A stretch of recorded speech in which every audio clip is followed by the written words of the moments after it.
introduce you guys to Laura Bodenheimer. She's an attorney that's been practicing in Davidson County for just over 30 years.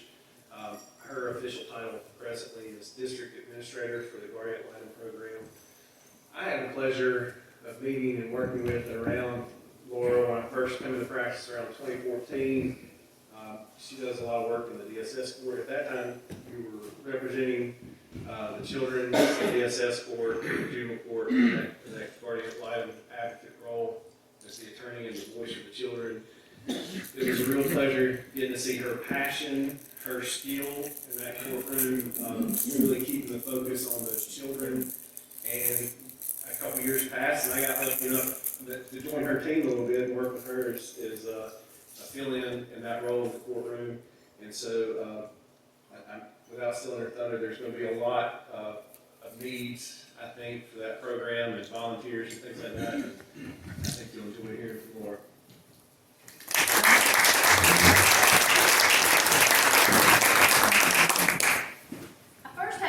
Y'all are some kind of choir. I tell you what, that rousing rendition was really nice this morning. So it's great to be with y'all. And I'm going to start off with a couple of raffle drawings. The blue tickets that I handed out to you guys before we got started. So pull them out.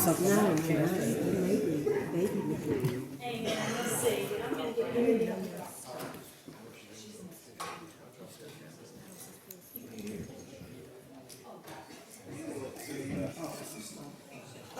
Thank you. 6577. 6577. Great. We'll pass that back to her. Okay, thank you so much. Okay, let's see one more.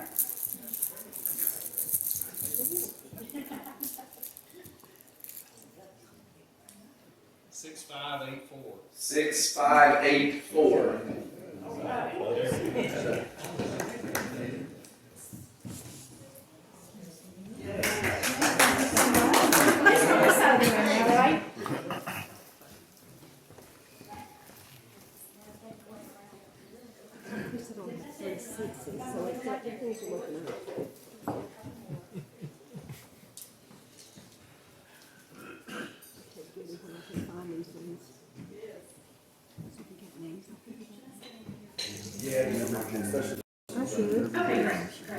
great.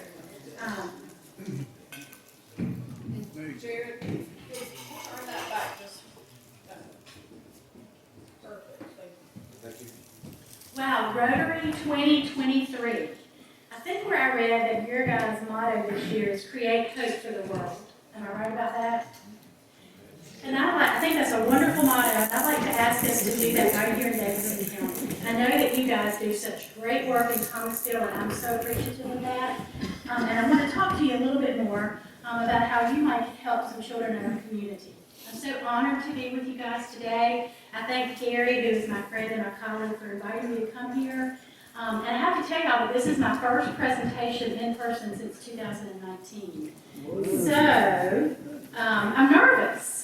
Does anybody else feel like that? It's like, well, we're all back together. It's wonderful to be with our friends and our colleagues. And then when we're back doing what we love to do, we're a little tad bit nervous. So anyway, thank y'all for bearing with me today. And I really want to talk with you about 180 children right here in our community who find themselves in the court system through no fault of their own. You're going to hear me talk a lot about that today, through no fault of their own. Our kids are in the court system.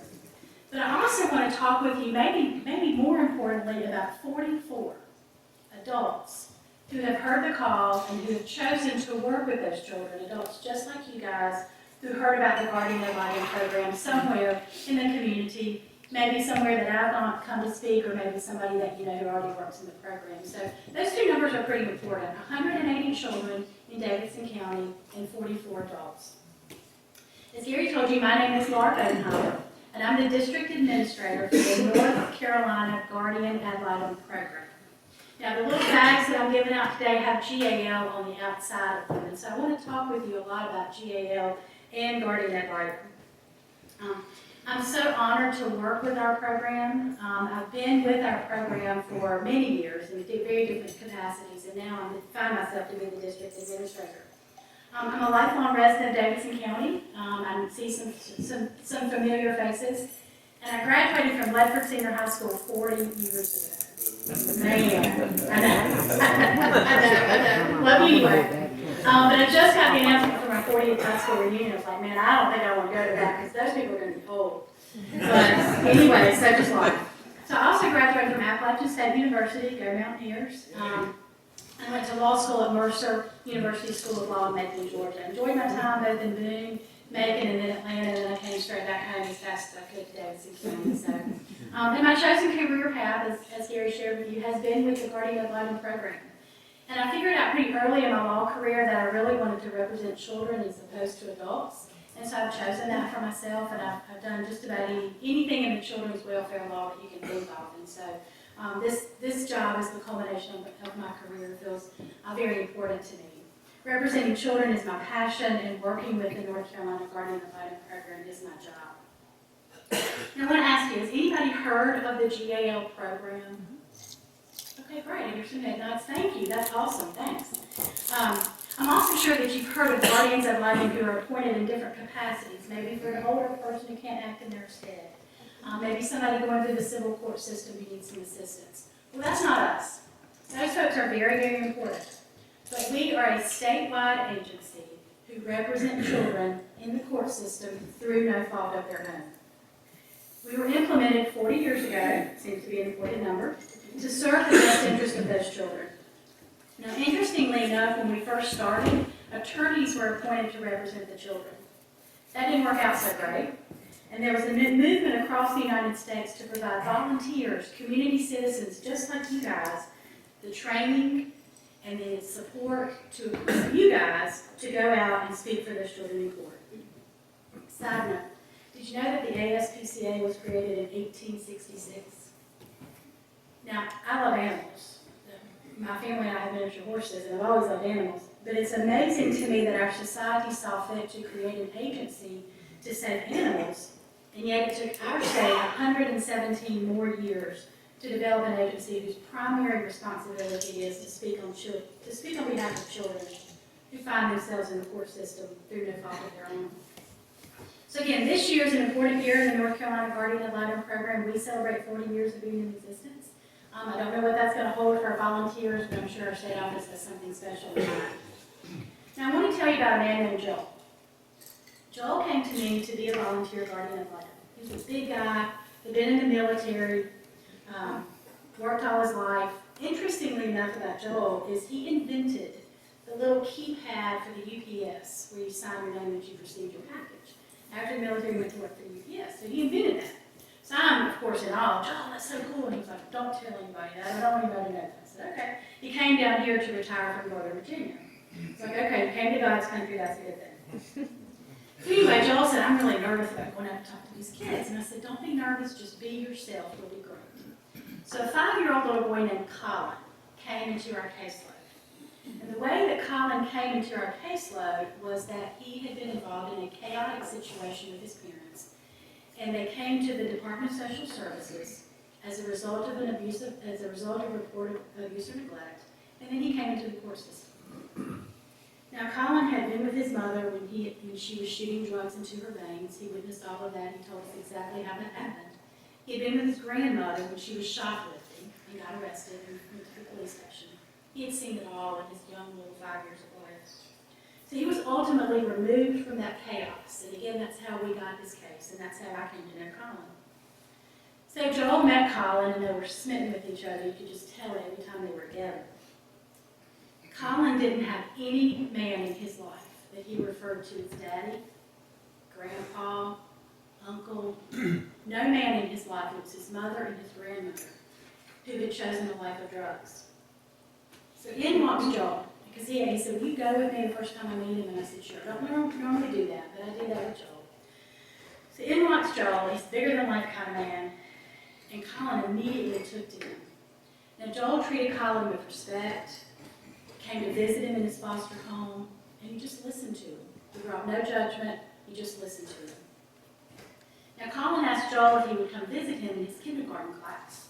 So Joel called me and said, can I do that? And I said, of course, especially if the little boy has invited you to go to his kindergarten class. So Joel walked in, That day came, and he went to kindergarten to see Colin, and so he started reading the book to him, and he was on the floor, and Joel said, I noticed all the other little boys were kind of coming and hanging on me and just really listening to the book, and they asked him to read another one, and he did.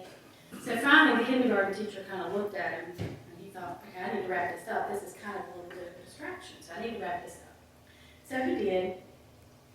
Colin walked him to the door, beaming, and told him goodbye. Well, Colin did not go back to his mother, and Joel didn't want that. See, Joel's job was to advocate in court for what's in Colin's best interest.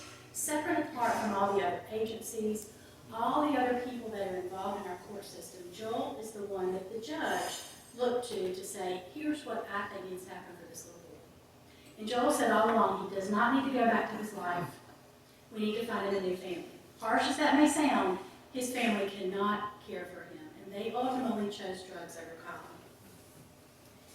A new family was found for Colin, and Joel was so excited. Mom, dad, foster brother, family members, extended family all over the place, a good school setting, just everything that you would want for a 5-year-old little boy. And that day came that an adoption ceremony happened. And that's something that's really cool that happens in our court system. It's one of the few happy things that happen in court. Family and the child and the social workers and the GAL, everybody who's been involved in that child's life comes to the courtroom. And either a judge or a magistrate or a clerk's office pronounces that this child is adopted. They order a new birth certificate to be found, and it's really a big deal. So Colin was there, of course. And as the family proudly welcomed Colin officially to their fold, Colin took Joel's hand and said, here's my best friend. Well, put a powerful statement. So Joel, I was not there that day, but Joel comes to my office to tell me that. Joel's crying as he's telling me this. He said, I was crying that day, and I said, Joel, I'm crying now. And he was like, this is what Guardian of Litem is all about.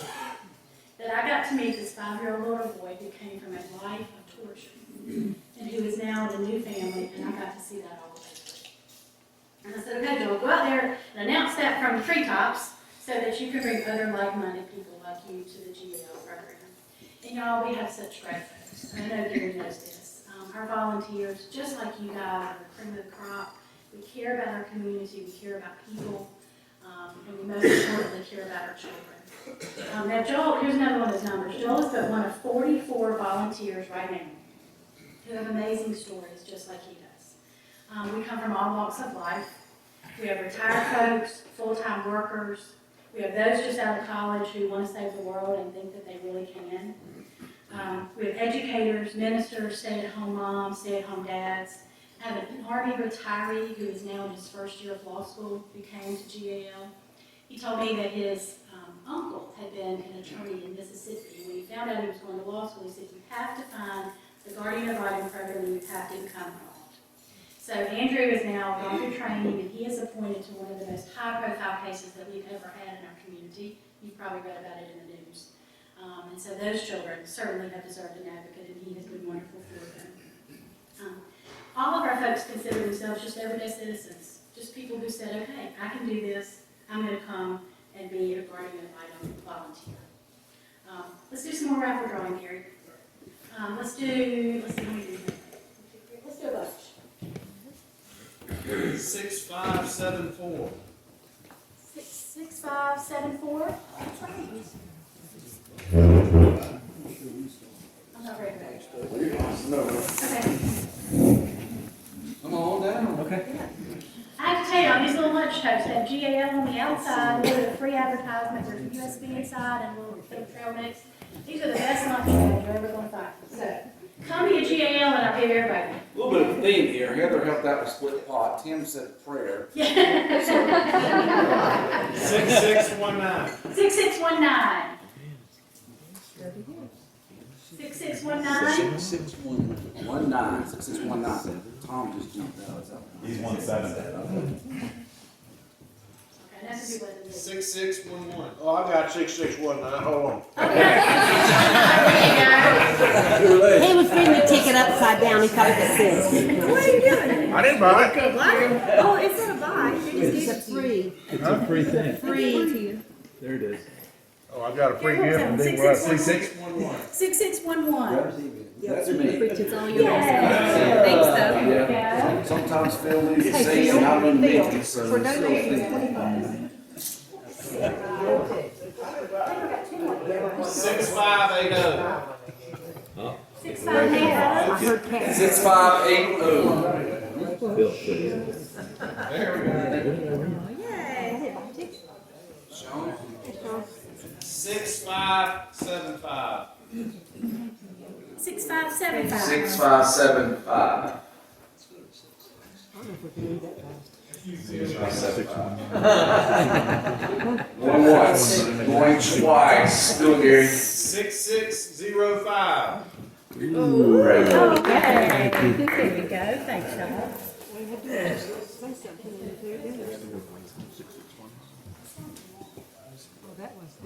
Now, I bring you these goodies, not to tell you that we have a whole bunch of money to spend on things such as this, but I want you to know that the content of our work is not pleasant because we deal with abused and neglected children.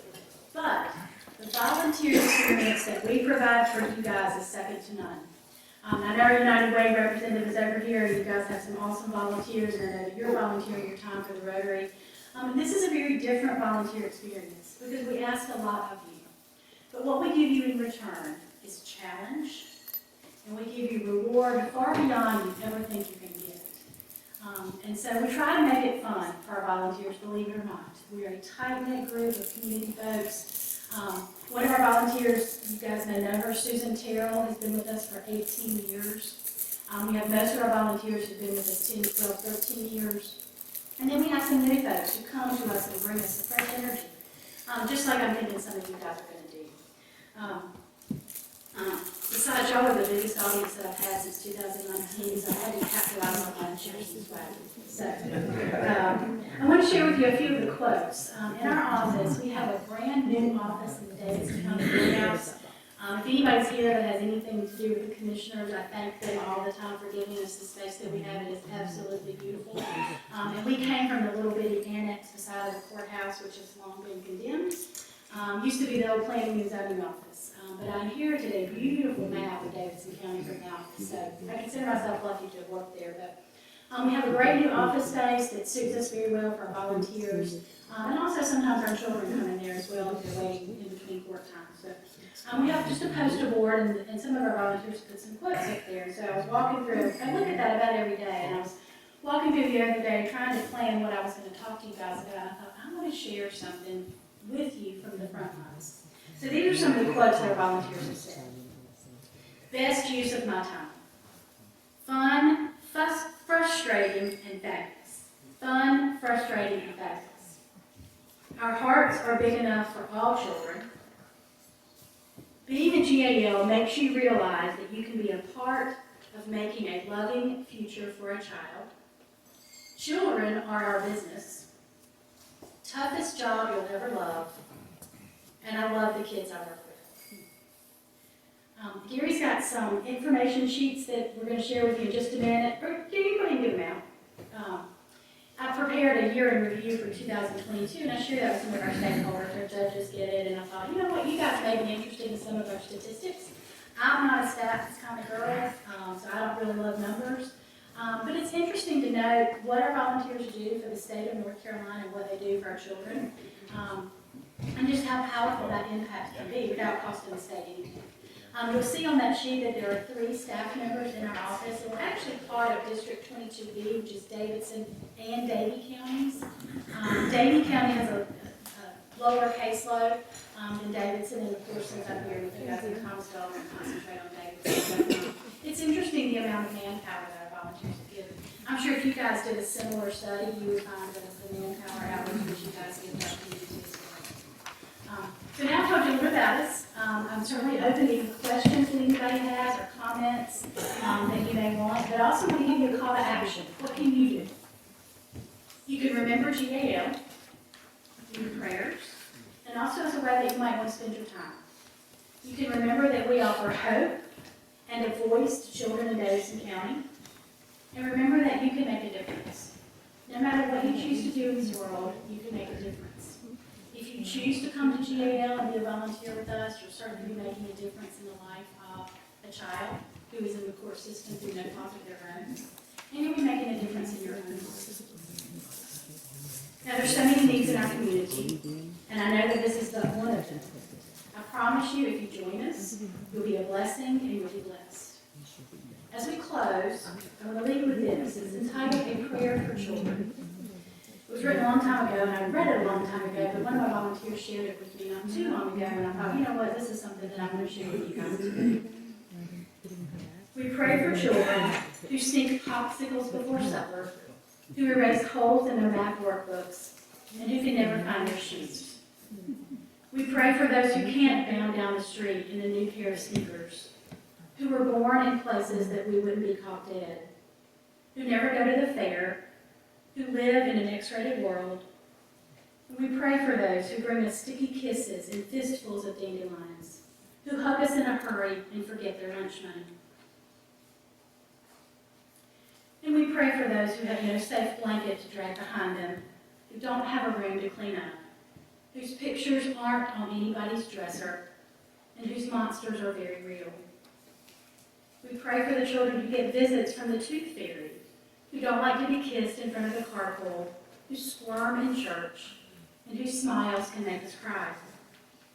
And we pray for those whose nightmares come in the daytime, who will eat anything, who have never seen a dentist, who aren't spoiled by anybody, who go to bed hungry and cry themselves to sleep, who live and move but have no being. We pray for children who want to be carried, and for those who must, for those we never give up on, for those who don't get a second chance, for those we smother, and for those who will grab the hand of anyone kind enough to offer it. Will you be that hand? Thank you, guys. Ladies, I really appreciate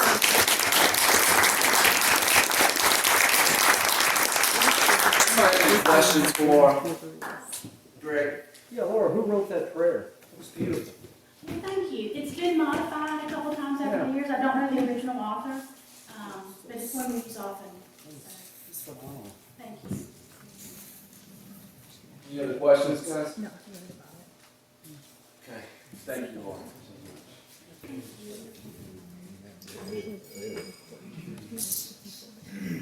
Man, children, no fault of their own. Gary, thank you for your involvement with GAL as well. Anybody else in here being involved or